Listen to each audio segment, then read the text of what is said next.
Hello mga kabibig, welcome back sa ating bagong YouTube channel. Ito ang pinakamaingay ngayon YouTuber sa balat ng YouTube. Ako si Kabibig Maglabak-labak na tao with evidence. Nako po mga kabibig, tila yata nawawala na ang mga PBBM supporters. Tila yata natatakot na mga Marcos loyalist. Tila yata wala ng power ang mga BBM supporters kasi bumaba ng 18% ang mga sumuporta kay Bongbong Marcos mga kabibig. Ito Pinoys na suportado ang BBM admin bumaba sa 18% sa quarter 3 2025. Sa survey ito kabibig, baka sabihin nyo yung gawa ko to. Yan kita nyo naman. Batay sa pahayag survey ng Publicos Asia na isinagawa simula Setyembre 27 to 30, 27 to 29, 27 to 8, 27 to 8 to 9, 30, apat na 4 days na survey ito kabibig, lumabas na 18% na lang ng mga Pilipino ang pro-admin. Nako, pro-admin 18% na lang. Grabe. Out of 100, 18% na lang ang pro-admin. Mula sa dating 50% na sa parehong panahon noong 2022. So from 50, bumaba ng 18. Grabe ang lagapak. Mas mababa rin ito kumpara sa suporta ng mga Pilipino sa parehong panahon noong 2023. Noong 2023, this third quarter, 43% ang sumuporta kay BBM. Noong 2024, 30% ang sumuporta kay BBM. Third quarter to ha. Ngayong 2025, 18% na lang. Naku po.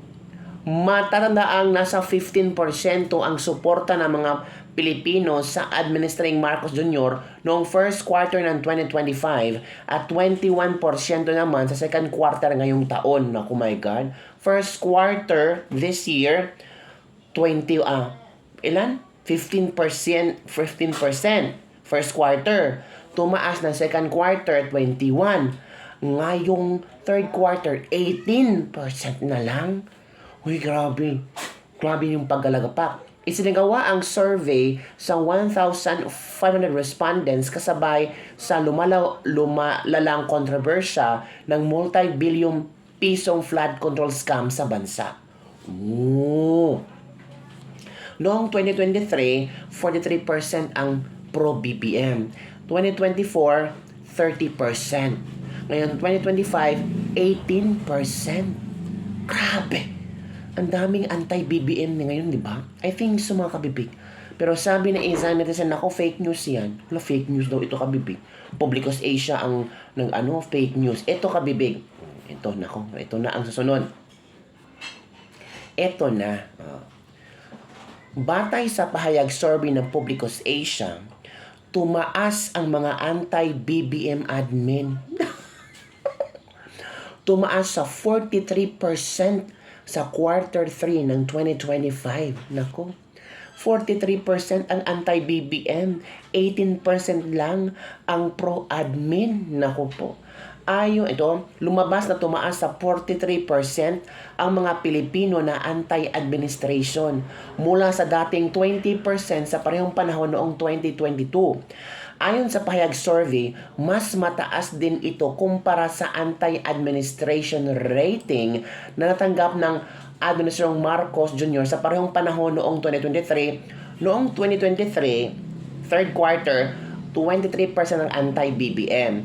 2024, 27%. Ngayon, 2025, 43%. Parang ginoble ang mga anti-BBM. Naku po. Pumalo sa 43% ang mga Pilipino na tumutuligsa sa administrasyon ni Pangulong Bongbong Marcos na pinakamataas na anti-admin rating mula 2022 ayon sa latest pahayag survey ng Publicos Asia.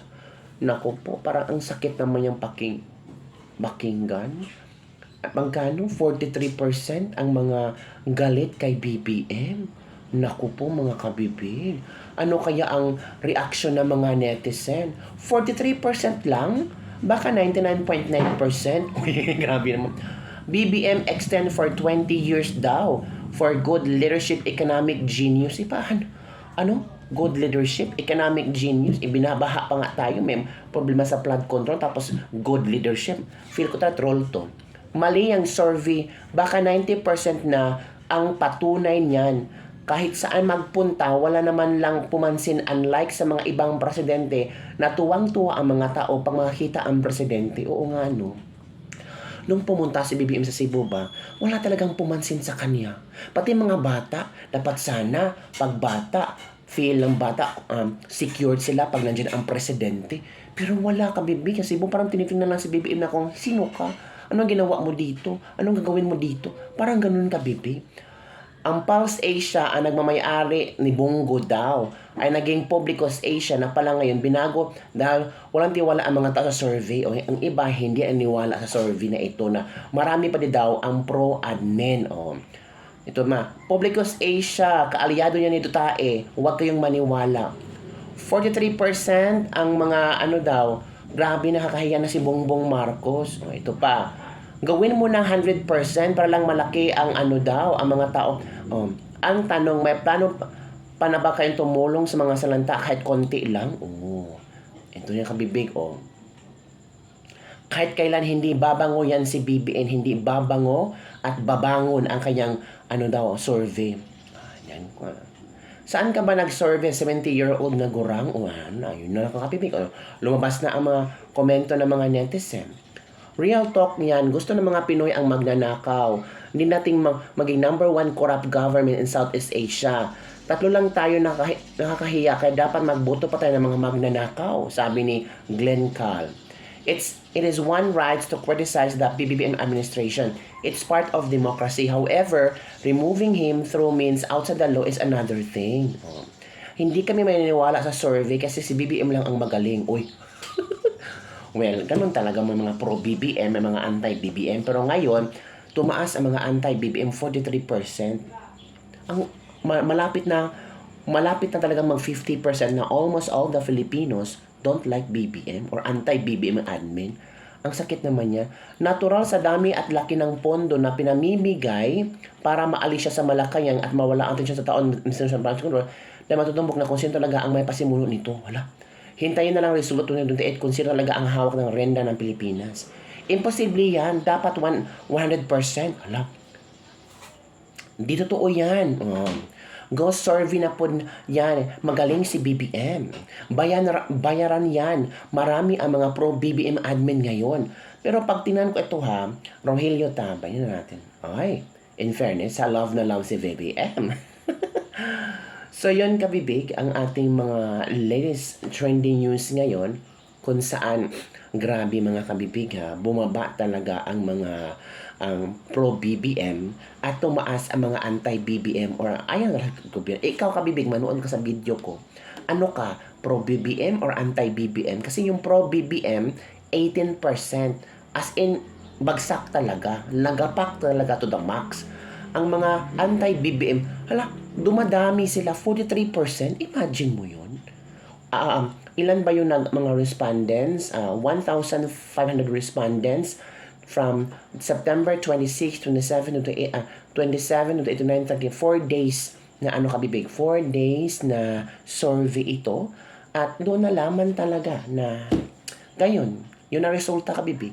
Maniwala ka ba sa resulta na ito? Comment down below, babe. Baka yung iba, hindi maniniwala kasi mahal nila si BBM, nakikita nila si BBM nagtatrabaho. Gaya na sabi ni Claire Castro na ang presidente ay palaging nagtatrabaho. Wala namang problema dan as long as nakikita natin ang presidente nagtatrabaho. Ang tanong, ang mga tao nagustuhan ba kung paano nagtrabaho si BBM? Okay naman magtrabaho. Yun ang tanong. Approve ba ng mga tao yung pinagagawa ni BBM? Diba? Wala namang definition kung paano siya trabaho. Diba? Yun kabipik. So yun lang ang ating Libak-Libak for today. Lagapak ang mga pro-BBM. Naku, tumaas ang mga anti-BBM. 43%. Ang laki niyan mga kabipik. Saan hahanapin? Yun lang kabibig. Bye everyone. See you next time. Don't forget to like, subscribe, and share this video. Ang tanong, ikaw, pro BBM ka or anti-BBM? Alam ko naman eh. Bye everyone. See you next time.